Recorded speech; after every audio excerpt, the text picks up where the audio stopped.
Hello, good evening. My name is Noelle Dethridge. I will be doing a presentation on psoriasis and the complementary nutrition therapies that go along with it. So psoriasis is part of the arthritis and musculoskeletal disease that is considered an autoimmune disease. These diseases are they're where the body's immune system confuses normal cells for abnormal, such as invader cells, and they attack the body cells. So it's essentially where the body attacks itself. This immune response floods the body and creates an inflammatory response. This is where psoriasis comes in. There's about 100 different types of autoimmune diseases just in the category of arthritis and musculoskeletal skin diseases. They're caused by a combination of genes, environment we live in, viruses, illnesses, traumas, anything that you can think of, an allergic reaction to something that you've eaten or put on your skin. This will trigger the dormant cell that is already in your body, and then it'll react. In the year of 2017, autoimmune diseases affected more than 23 million people. This is just about 8% of our population, so it doesn't seem like a very large number, but in the grand scheme of things, this is one set or group of disease states that is actually really, it's very, high up there with diseases. There are so many of them. There are some that are very, very common, some that are very rare. So I will be discussing everything that I have learned about psoriasis with you folks and kind of how things work and some alternative therapies that would be helpful, and then what the prevalence is in the disease state. Now, autoimmune diseases typically do affect women slightly more than men. It's just the way that the body is set up. It does progress, and with time there are times of remission, which is when everything stays kind of dormant and doesn't really act up, and then there are flare-ups. And so with this, there are times where, those flare-ups cause a lot of anxiety and things within the body, so that's when we need to get some therapies.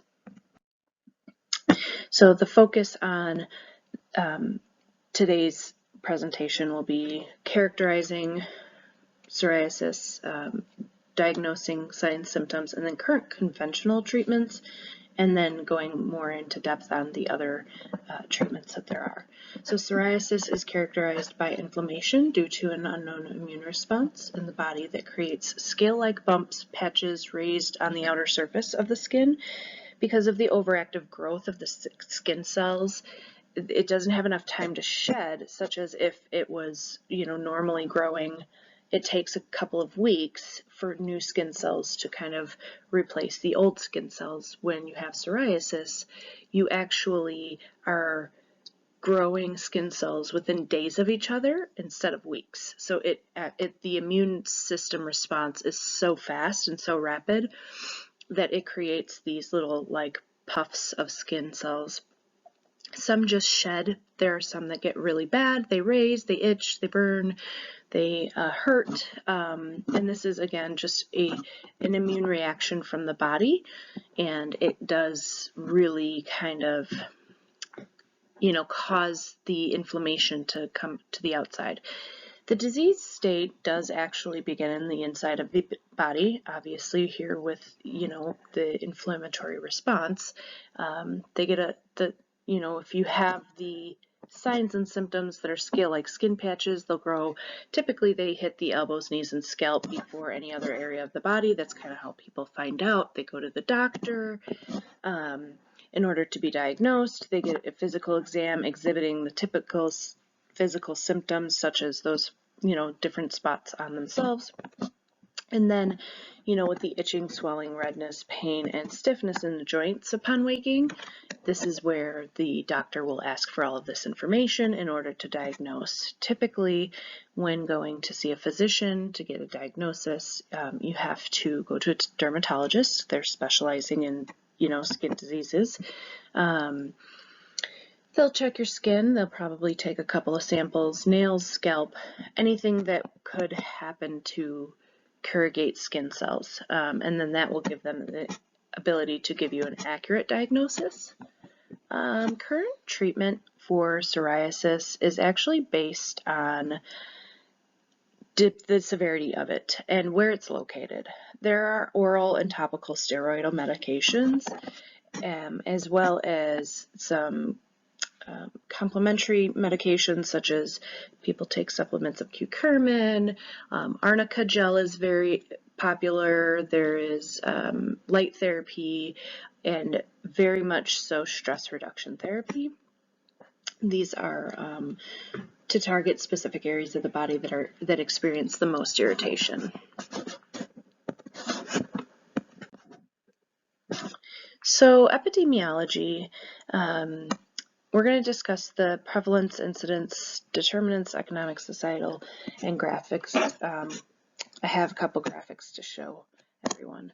So approximately 2 to 3% of people worldwide are affected solely by psoriasis. So it can begin at any age. Its bimodal peak age is typically between the years of 20 and 30 or 50 and 60. Approximately 10 to 15% of new cases actually begin in children younger than 10 years old. So that's a pretty young age for this to start showing up. Our median age is typically around 28 to 30. The distribution of, prevalence of, I should say, epidemiology is the most common in Caucasians at 3.6%, the African American population 1.9%, and then the Hispanic population with 1.6%. This does create some racial disparities because it can create a poor outcome for those who are living with undiagnosed psoriasis due to their lack of resources or insurances or ability to get to a dermatologist.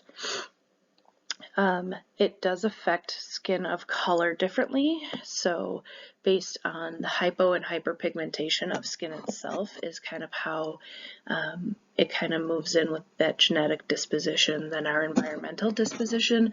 And then of course, you know, this is not a communicable, it's not contagious, it is actually the inborn metabolic kind of disease. It is seen mostly and more prevalently in the European or Asian descent. And then there are actually 5 very common types of psoriasis. One is called guttate. The second one is pustular.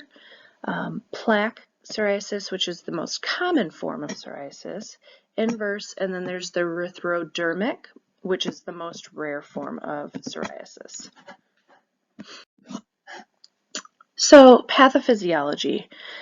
This is a really interesting one because there are so many things that actually affect the awakening or triggering of psoriasis. Of course, we have a genetic disease or genetic disposition that our CW6HLA gene, which is a protein gene, is typically that dominant traded gene that will tell you if you have that predisposition. With that, it's because psoriasis is multifactorial, it kind of is immune mediated, meaning there's really not a very well-known, understood pathway of the disease. So, you know, there's multiple different ways that this disease can be reacted. Stress, genetics, our autoimmune reactions, obviously, and then even medication. So when I talked earlier about how, you know, there's that allergic reaction, if you have an allergic reaction to a medication, that can also wake up that psoriasis flood, and then that's where our T cells begin to flood the affected areas of the skin. They'll pool, they'll wake up the leukocytes. There's a route that's used for wound repair in the body called keratinocyte proliferation, and this essentially attempts to make its way to the site of wound to repair it by using its microbial protein, the Reg3A, which essentially floods those epithelial skin cells to the surface to try to get them out of underneath the skin so that they can help repair those damaged areas. So you always have that cytokine storm, right? We always hear that, especially in the nutrition world, where there's a cytokine storm of different little pathogens. We have our tumor necrosis factor alpha that really plays a part in this, interleukin 12, and then interferon gamma. These essentially surge and they cause this vascular engorgement, which essentially causes a ripple effect to the skin surface. And with that is where those flare-ups begin. So with those storm surges, the flare-ups really start, and there are times when those flare-ups can look like, you know, just raised bumps all over the body or big patches of very scaly, almost bleeding looking type of skin flares. So some types of therapies. There are two types of therapies that were very, very interesting to me. Now, these types of therapies don't technically include a supplement. However, they do work in cohesion with supplements and medication. So, light therapy, typically it's called phototherapy or photolight therapy. Typically, those that can't afford this type of therapy also use sunlight as a part of that.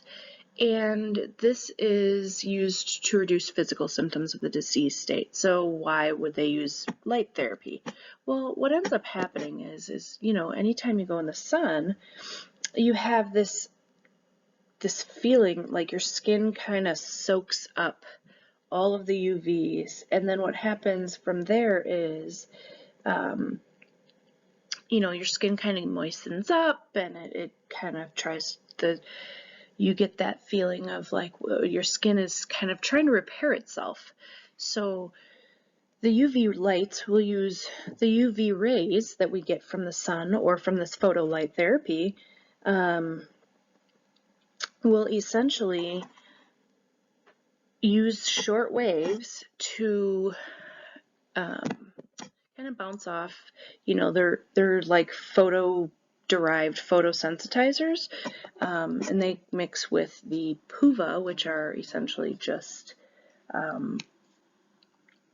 the UVA rays, and they slow down the growth of the skin cell because the cell gets all of that vitamin D from those UV rays, and it helps to create kind of like a calming method to the madness of the cytokine storm, where, you know, that vitamin D wants to assist in new growth of healthy skin cells, so it kind of calms down the dead skin cells or the wounded skin cells, if you want to put it in that way, and then it keeps moving, you know, to just kind of keep that flow of like the circular flow.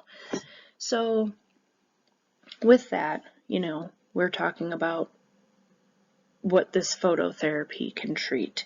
Well, everything that is skin related would be something that it can treat, but the problem here is if we spend too much time in the phototherapy or the light therapy or sun therapy, we actually re-damage our skin even more.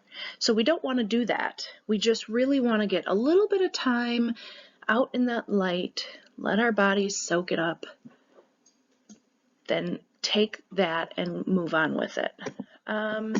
Second thing is another therapy type, stress reduction. Stress reduction, you'd think would be self-explanatory, but part of this is that stress itself triggers inflammatory response of the immune system by activating your hypothalamus, pituitary, adrenal axes. And then the sympathetic, which is your flight or fight. So with that, if we're going to reduce this inflammatory response that's triggered by a stressful event, we need to participate in some sort of stress reduction activities that will enhance our quality of life as well as help decrease those psoriasis flare-ups.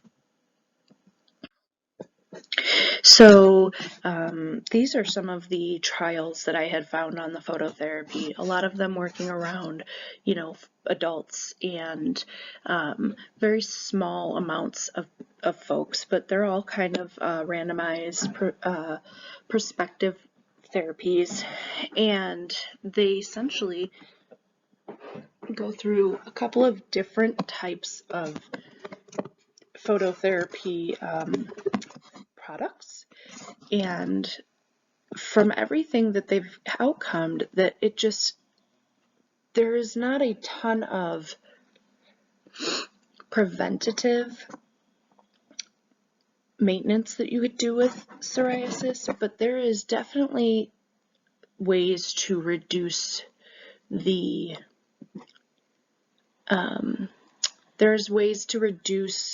your symptoms with this phototherapy. So it's really it was a nice way to see that there are trials out there on this. And one of the really nice parts I was reading about, it was very interesting. You actually get to see how people are using this a lot, and these folks are actually having, their psoriasis ended up getting a little bit less detrimental and things of that nature. So it's a very interesting set of slides with some of the stuff on there that you guys would really enjoy. So light therapy, this kind of shows how it improves psoriasis. You get your UVB rays, you get that that vitamin D comes in, it gets synthesized in your liver, goes to the kidneys, it goes off and works with the calcium to improve balance and whatnot in your homeostasis.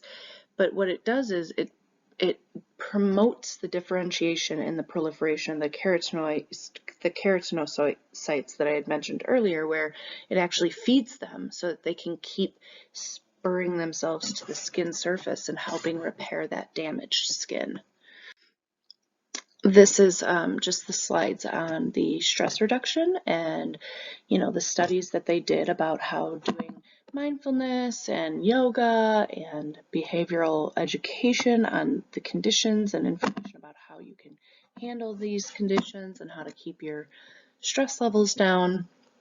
It kind of explains that, and then the very last one actually was really interesting. Explains how using an electric TENS unit gives little zaps to areas of the body that are in pain. It actually tells how that can help with the psoriasis as well.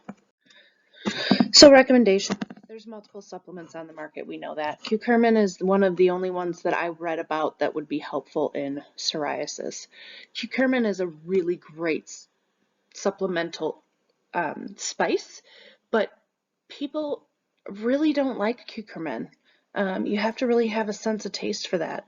So these are not nutritional therapies, they're complementary therapies, but they go hand in hand with nutrition. Stress reduction always involves food and in eating a certain way. And then again, with phototherapy, you want to stay hydrated. You want to make sure that you're taking care of your body. These can be utilized to reduce the effects of psoriasis flare-ups. Dosing requires multiple sessions during a week, multiple weeks at a time to get the full effect of the therapy.